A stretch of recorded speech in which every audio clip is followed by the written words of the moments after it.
मैं डॉक्टर रेखा जोशी नितिन संस्कृत क्लासेस में आपका हार्दिक अभिनंदन करती हूँ। व्याकरण की श्रेणी में हम लोग समास प्रकरण पढ़ रहे थे और समास में भी हम लोग तत्पुरुष पढ़ रहे थे। तत्पुरुष में हमारी विद्या से लेकर षष्ठी विभक्ति तक हो गई थी। आज हम सप्तमी विभक्ति पढ़ेंगे, सप्तमी तत्पुरुष। तो चलें फिर अध्ययन शुरू करें। आपने 6 तक तो याद कर लिया ना, एक बार रोज देखिए उसको, जिससे हम स्मृति में रहती है। चलिए देखिए, ये पार्ट 14 है, तत्पुरुष समास है और सप्तमी तत्पुरुष है, क्रमांक इसका 7 है। ठीक है, तो इसमें कैसे होता है? सप्तमी शौंडे, मतलब शौंड अर्थ में सप्तमी होती है।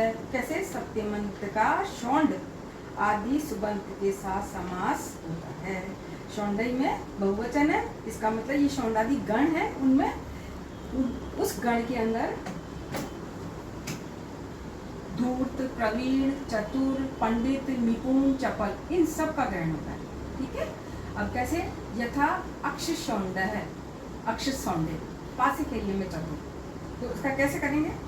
लौकिक हुआ अक्षेशु शौंड है, पासे के लिए में चतुर। और फिर अलौकिक कैसे करेंगे? अक्ष, सुप, सौंड और सु। कैसे? अक्षर है, फिर इसी तरह से जैसे इनका वही विभक्ति लोप करेंगे, फिर वही वापस सु लगाएंगे और शौंड है शब्द बनाएंगे। ठीक है, अच्छा अब जैसे हमने कहा कि ये और भी उन्होंने कंडीशंस बताई नहीं था, बताइए ना, जैसे शौंड अर्थ किस किस में। अगर मान लो जैसे हो अक्षेशु कितव है, अक्ष कितव है, अक्षेशु धूर्त है, अक्ष धूर्त है, इसी तरह चतुर, अक्षेशु चतुर है, इस तरह से कर सकते हैं, है ना। उसी तरह ये दूसरा जो इसकी कंडीशन है वो है दिशावाचक। कैसे? दिक् शब्दे संज्ञाया, दिग् और संख्या शब्द में संज्ञा वाला होना चाहिए, मतलब किसी का नाम होना चाहिए। तो कैसे? दिशावाचक संख्यावाचक में संज्ञा में समान अधिकरण वाले सुबंत के साथ समास होगा। अगर मान लो वो नहीं है कंडीशन, तो संज्ञा नहीं है तो वो नहीं होगा। अच्छा, अब कैसे? देखिए, दिशावाचक और संख्यावाचक। दिशावाचक करेंगे पहले हम, है ना। तो कैसे? पूर्वेशु काम शमी, पूर्वेशु काम शमी शब्द है, ये किसी देश विशेष का नाम है ना, संज्ञा है मतलब। तो कैसे करेंगे? पूर्व च विशु काम शमी च।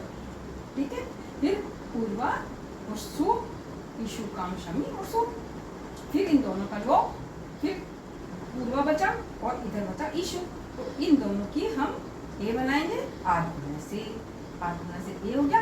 और कैसे हो गया? पूर्व ए और शु काम शमी, ये शब्द हो गया पूर्वेशु काम शमी। ठीक है, ये तो है दिशावाचक के हिसाब से, पूर्व दिशा है ना इसमें। अच्छा, अब दूसरी कंडीशन क्या कर रहे हैं? संज्ञा नहीं, सॉरी, संख्या, संख्यावाचक। संख्यावाचक कैसे? संख्यावाचक कैसे? किसी की गिनती हो, मतलब जैसे इसने कहा सप्तर्षय, सप्तऋषि। सप्तऋषि कौन कौन से होते हैं? देखो, कश्यप, अत्रि, भारद्वाज, विश्वामित्र, गौतम, जमदग्नि और वशिष्ठ, इन सब के ग्रुप को ये सप्तऋषि बोला जाता है। तो ये नाम विशेष हो गया ना, सप्तऋषि बोला जाता है उनको, सातों को, है ना।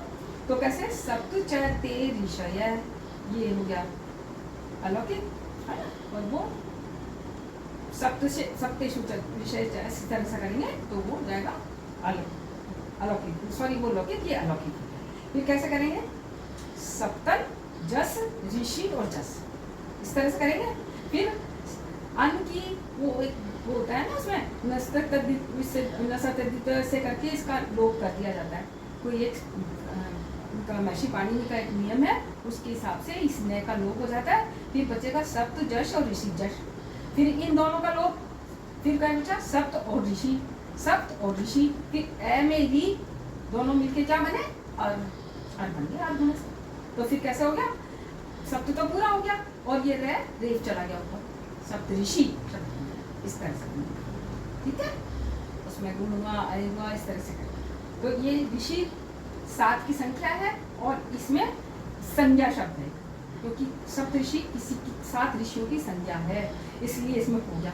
अब ये कह रहे हैं, मान लो अगर नहीं है, संख्या नहीं है मान लो, तो जैसे उत्तरा वृक्षा, उत्तर के वृक्ष, उत्तर मतलब दिशा के, है ना। और पंच ब्राह्मण, 5 ब्राह्मण, इनमें इन दोनों की कोई संज्ञा नहीं है ना, इसलिए इनमें समास नहीं होगा। सब आज हमने सप्तमी तत्पुरुष पढ़ा और ये कंडीशंस बताई आपको, इसके हिसाब से आपको तत्पुरुष समास करना है और इन सब कंडीशंस को याद रखते तत्पुरुष समास कीजिए, है ना। आज के लिए इतना काफ़ी। अब आगे हम कर्मधारय समास पढ़ेंगे। नमस्कार।